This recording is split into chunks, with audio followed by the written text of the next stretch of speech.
Infiniti as a brand has always occupied a relatively small section of the premium car market, usually overshadowed by their rivals BMW, Mercedes, Audi, Cadillac, and most of all, Lexus. They enjoyed some success in the States during the 2000s, but now they're once again lagging behind, with them selling under 100,000 cars a year over there, and having pulled out of the UK and Europe. Now, there are a multitude of reasons as to why that is the case, most notably the cars not being as good, but there are sort of exceptions to that rule. The Infiniti G series was the highlight of their lineup, and the G37 IPL the highlight of that. The G was Infiniti's first car, with G20 arriving in 1990, but the generations we're interested in began arriving in 2002 with the V35 generation.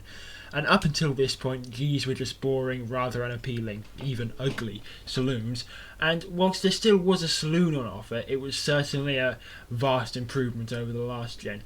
The V35 also spawned a rather attractive coupe version, the uninspiringly named G35 Coupe. Nowadays, these cars have a very poor reputation, not necessarily because of the cars themselves, but because of the people that buy them. The attention-seeking morons who participate in takeovers, who only serve to injure others and give us car enthusiasts a bad name. But those useless fools deserve a rant of their own, so back to the G.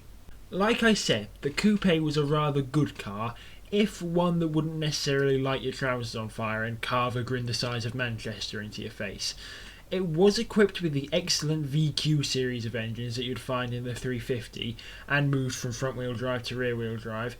Add to that a manual transmission and a pretty decent power output, and you have a quick car, but not really a proper, fun, engaging sports car, but the makings of it were there, even if they weren't surfacing straight away. The 4th gen, or V36, was launched in 2007 in saloon, coupe and convertible forms, and maintained the G35 name for about a year, until it was changed to G37.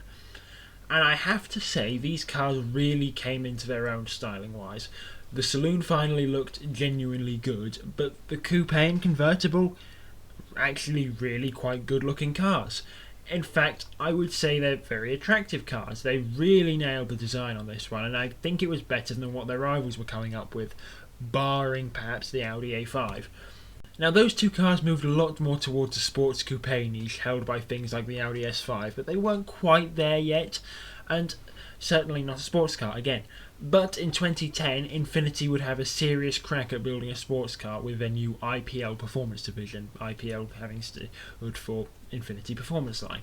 Now, you may be forgiven for thinking, I've never heard of IPL before. Well, that's because this would-be AMG nameplate was only ever applied to this car, which was only sold in the US and in very small numbers. Everything before or after that was either Red Sport or simply S. The main problem was Lexus. Or more specifically, Lexus then recently launched ISF that took the fight to the BMW M3 and in a rather unusual exercise, won. Unfortunately, its sales numbers didn't reflect that. Thus, people expected the G37 to be a proper M3 coupe baiting, relatively hardcore sports car. However, it wasn't. It was much more a rival to the aforementioned Audi S5, as in it was more of a powerful coupe than a true sports car. It was still quick with a 0-60 time of 5.4 seconds, but only an M3 with half its cylinders missing need be worried, and that's before we've even got to a corner. The exterior was given some slight changes, but nothing too noticeable, but it brought the car together, and if you pair the fabulous Malbec black paint with a red interior, you have an absolutely cracking looking car.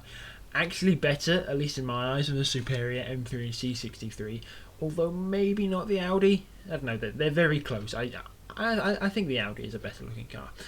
Now, if you're in the US and would like an IPL, they fetch roughly $25,000 on the used market, if you can find one. If you're anywhere else, however, I don't think it would really be worth importing one when you could easily spend that money on a better car. In fact, I actually found some ISFs for sale around that price, and I've made my love for that car quite clear.